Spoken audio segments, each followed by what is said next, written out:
Nechta tuxum ishlatyapsan?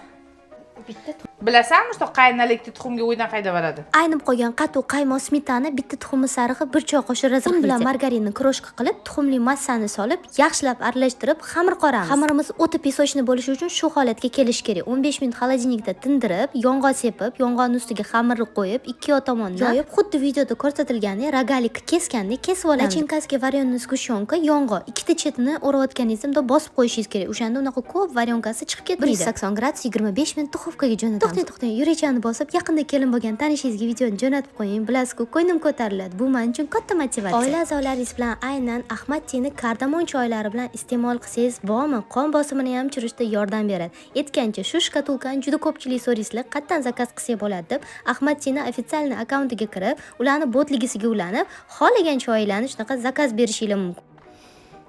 Mazasiga gap bo'lishi mumkin emas, olinglar.